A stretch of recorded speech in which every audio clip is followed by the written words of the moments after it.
Good morning. You join us live from Snooker and Darts Doncaster Organisational Society headquarters, otherwise known as SADOs. We are here, Queensy, for the second round predictor, but most importantly, the first round summary. Queensy, I'll just drive you in a wee scoot there a wee bit. What do you think, Queensy? Well, Matt, straight away from 10 o'clock Saturday morning. Well, what can I say about Joe Perry? Fantastic from Gentleman Joe, but from that Selby's point of view, you've got to be gutted. I don't know if it was nerves or lack of match practice, but you just didn't see at the races, but take nothing away from Joe Perry.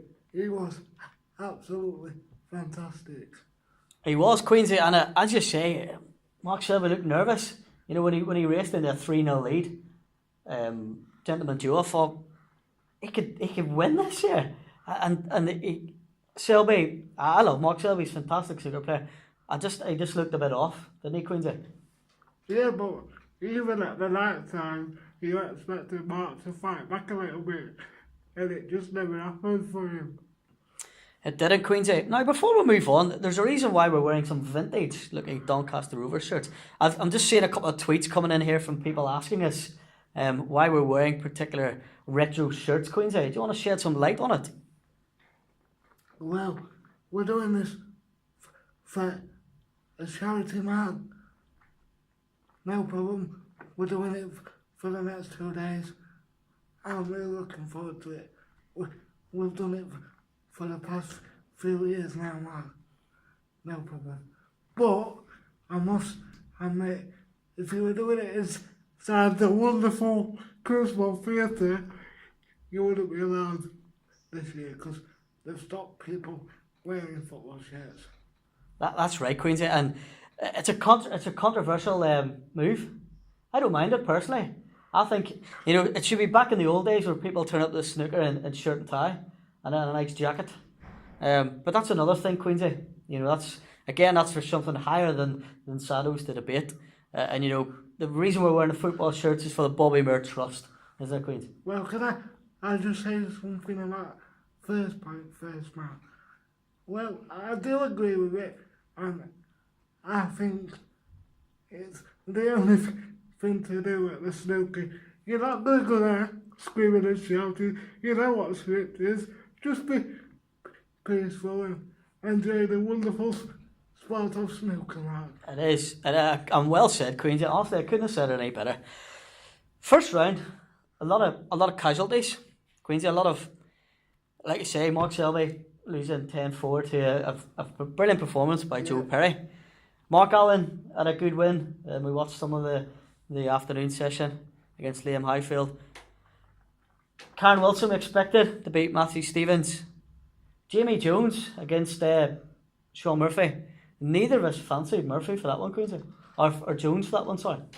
An unexpected surprise, but when you look at the way Jamie Jones can play, and he did play against Sean Murphy, you just think, why is he not far down at rankings? Because there's no way he should be that far down at rankings, so he should be questioning himself.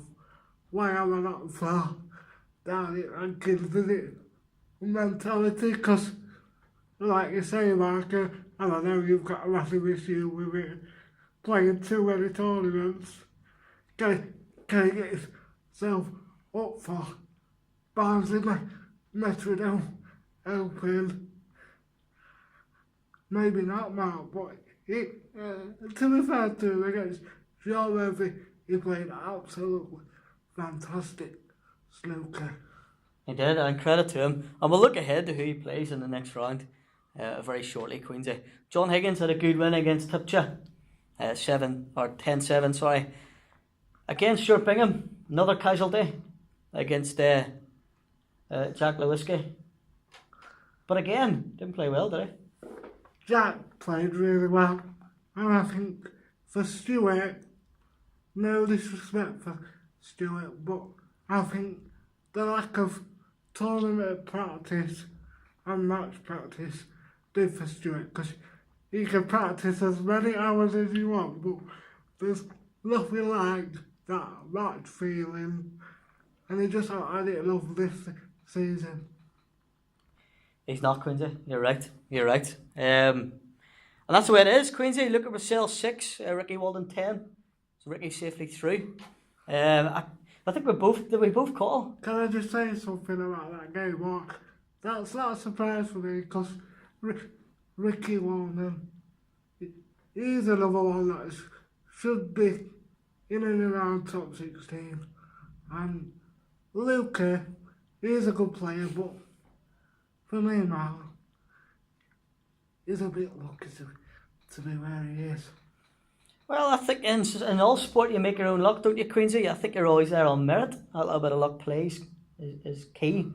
But I think fair play to him, he's got himself in. And again, he's the product of the amount of tournaments that there is, the amount of ranking points, the amount of money that's there to be made. And he's taking full advantage of it, Quincy. Yeah. Indeed. And let's look at Judd Trump is currently playing against Chris Wakeland 6-3. The Trump. Fancy Trump there, Queens? Definitely, mate. Especially because he's got a lead. I just think Chris didn't play too bad. In fact, he had one of the highest breaks in tournament.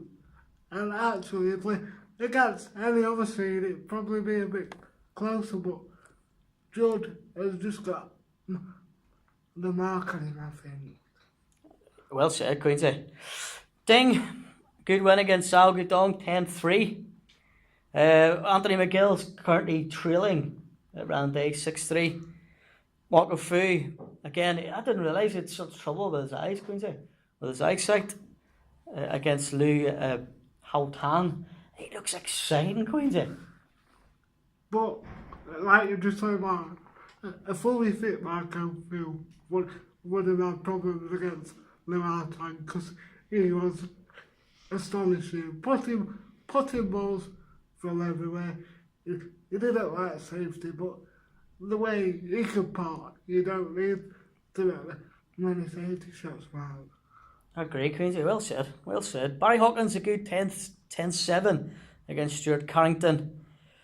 Mark Williams had a good a 10-5 win against Jimmy Robertson. Willow pulled it out again, didn't he, Queens? Yeah. But Mark Williams did really well, but I must say, fair play to Jimmy Robertson, because he was a long way behind Mark and just never gave up. So fair play.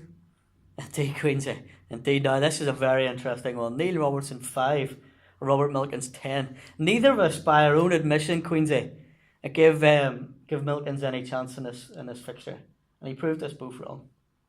To be fair, Mark, I didn't realise that Robert Milkins had been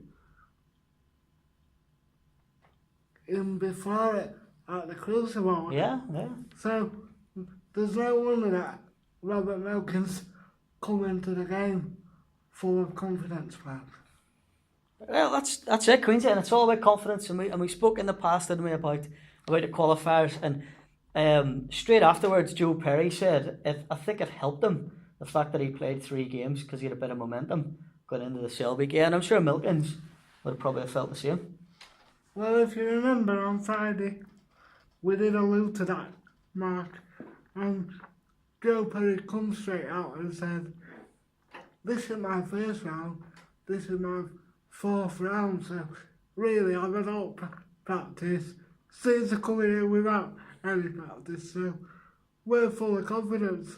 We've got nothing to fear, we've got nothing to worry about, and now the second round is raised to 13. I think you'll see more seeds going through, because we've got that little bit more time. Yeah, it's true, Queensy, it's true.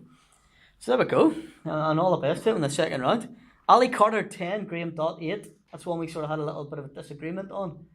I fancied the captain. He fancied Dott. It was always going to be a roll of the dice, wasn't it, Queensy? Yeah, and it was right what we said, Mark. It could have gone either way. it could have gone to 3 sessions because they were going to pull him off, but Ali won it just in time in second session. Indeed, Queensy. Last one. The Rocket 10-7 against Stephen McGuire. I must admit, when I were at Rovers and I saw Stephen McGuire were 4-0 up, I just thought this could be a tough task for Ronnie, but Ronnie come out on the Sunday morning and just played like Ronnie could. He played like a man possessed, and to be fair, I think that makes him favourite for the tournament now long. You've got to say that, Queensy, don't you? I mean, Mark Allen's still going to win it, but certainly Ronald Sullivan's going to run him all the way, I believe. Let's move on, Queensy. Second round, first to 13, as you alluded. First fixture we've got out, but starting at 1 o'clock. Yeah, so no time to even talk your cue, Queensy. Yeah. Joe Perry versus Mark Allen.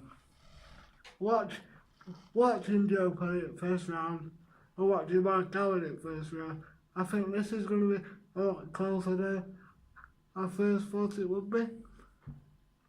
13-10 to Mark Allen. Queensy, at first thought I would have said 13-10, but with that in mind, I'm going to say 13-9 to Mark Allen. It's going to be close. Karen Wilson versus Jamie Jones. This, I can only see it going all way back, and it's going to be whoever else they live in the last session, because it will go all the way. 13-12, Karen Wilson. Lovely, Queensy. I'm going to say 13-11, Wilson. 13-11. And John Higgins versus Jack Lazowski. I always say it wrong, Lazowski. Jack played really well against Stuart Bingham. John Higgins played really well yesterday against his opponent, but I think John will win 13-11. 13-9 to the Wizard of Wishaw, John Higgins, Queensy. Game 20, Ricky Walden versus either Judd Trump or Chris Wakelin. Yep, Judd Trump or Chris Wakelin. Well, it's really difficult to predict this time because we don't even know who's going to win the first round game. No, we don't, Queensy. I'm going to say Judd will win his first round tie, so 13-11 to Judd Trump now. Agreed, Queensy. I think, yeah, Trump will win it, and I believe it's going to be Judd Trump 12. Judd Trump 13, Ricky Walden 8. Last one, or not last one, Queensy, I'm getting excited. Not the last one. The Ding Junhui plays the winner of Ryan Day versus Anthony McGill. That's a hard one to call, Queensy. Not for me, Mark. I think Ryan Day will win his first round game, and it'll be a brilliant game, and I think even the second round game could be 13-12 to Ryan. Yeah, I like Ryan Day, Queensy, and I'm going to say that he's going to win through against Anthony McGill, like you said, and I believe he's going to beat Ding Junhui 13-11. 13-11. Lau Houghton, Queensy, I was so impressed by this lad. He is so impressive. He won his first ever game as a pro when he was like 13 against the man who defeated Marco Free. He is exciting, Queensy. He is exciting, and he's playing Barry Hawkins. I think Lau will be Barry 13-9. Good shout, Queensy, good shout. He'll win it. I like his he's youthful. I think he's 19. He's only a pup. And he is excited. I watched him knock this long red in, Queensy. and the crowd erupted. And it seemed to settle him, and he loved it. So with that in mind, Queens, I'm going to take Lau. I'm going to take him 13-11. What do you say, Queens? I say 13-9. I'm going to say 13-11. Penultimate game, Queensy. Mark Williams versus Robert Milkins. Well, I won't know what to say about this game because, to be fair, I want to have Robert Wilkins. I wouldn't have given him a prayer, Queens. Getting through first round, so you never know. But Mark Williams should have too much. 13-9 to Mark Williams. Indeed, Queensy. Again, I'd have put Robertson through in this fixture. And then it might have swayed my decision. But Willow's going to win this one. And Willow's going to win this one 13-8 against Robert Milkins. Last one, this is an exciting game for me, Queensy. Probably an exciting game for you as well. Ali the Captain Carter versus Ronnie the Rocket. Now the bookie's favourite, O'Sullivan. I love Ali Carter to bits. But I just think when Ronnie's playing, he looks so determined.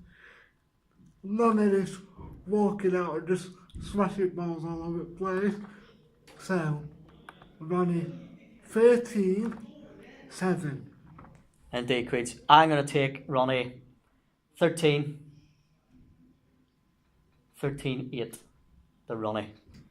Queensy, it's going to be exciting. The snooker, as always, fills us with such joy and delight.